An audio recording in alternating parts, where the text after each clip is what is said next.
The 7 Years' War by Demarcus Ford, sometimes called the French and Indian War by the Brits of this time and who backed the Americans. Let's begin. The French and British rivalry in the Ohio country. At this point of history, the French had made positive trade relations with the Native Americans of the area and profited by exchanging manufactured goods for beaver furs. But things started to change in the 1740s when Pennsylvanians aggressively started moving in on this territory. This all came to a head in 1747 with the creation of the Ohio Company by Lawrence and Augustine Washington. They were brothers fueled by the idea of making money off land speculation and from American population expansionism. Due to the creep of English settlers coming in, the French soldiers built a series of military forces to secure their trade routes and to create a western barrier to American expansionism. But this didn't go as without dispute, because in 1753, Robert Dwindle, the royal governor of Virginia, sent out a messenger to warn the French that they were trespassing on Virginian land. That messenger was no other than the 21-year-old George Washington, who returned with crucial military intelligence confirming that the French were planning to set up forts. Concerned about the French's military presence in Ohio,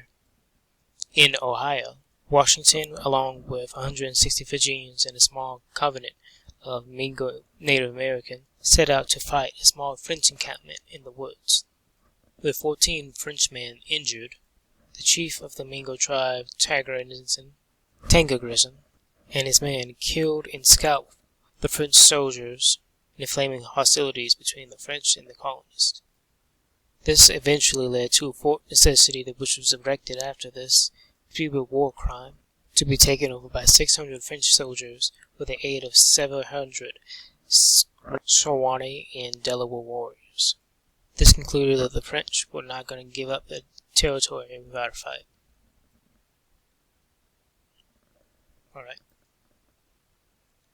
The Albany Congress. A conference between all 6 tribes of the Iroquois Confederacy, the British and all others, over the ever-present threat that was the French. It was an attempt by the British to create a unified but limited government to be the authority of trade, peace, and war with the other Native American tribes. Proposed by Benjamin Franklin of Pennsylvania and Thomas Hutchinson of Massachusetts, what should have been a landslide victory for the two, due to the news of the defeat of the Virginians at Fort Necessity. The measure was unanimously voted down by the colonies. The Massachusetts Assembly specifically voted down the measure because they feared that its design gave power over the colonies, especially the power of taxation, which they feared previously. Others objected, on the other hand, because of the improbability of a unified policy toward the Native American tribes of the region. Without the British government's sponsorship of the Albany Plan, it instead appointed 2 superintendents of Indian Native American affairs, one for the northern tribes and one for the southern colonies and tribes. These 2 superintendents will have exclusive powers to negotiate trade and land sales between all the tribes.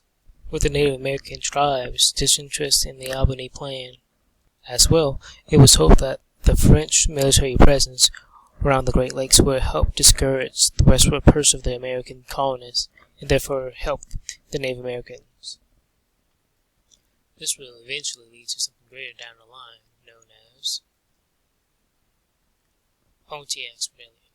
Named after the chief of the Ottawas, Pontiac's Rebellion came from the exclusion of Native Americans from the Treaty of Paris, which left leaders of the Native Americans such as Ojibwa, chief of the Great Lakes region, to say that they or no any other Native Americans were part with the sacred land that their ancestors had left for them. This exclusion and the lack of presence from the king left Native American leaders feeling that they were still at war with the English. This animosity caused by religious roots from Native Americans was the spark that led the Ottawa and Potawatomi and Huron warriors to attack Fort Detroit, and 6 more other attacks on settlements raided by tribes from the western New York, the Ohio Valley, and the Great Lakes region. These attacks caused the death of 400 British soldiers and 2,000 colonists who were either killed or taken captive at the time. These deaths of Americans caused a rise in anti-Native American sentiment that caused the Paxton Boys to descend on a peaceful of friendly Conestoga Indians. Their rampage left 20 Native Americans murdered.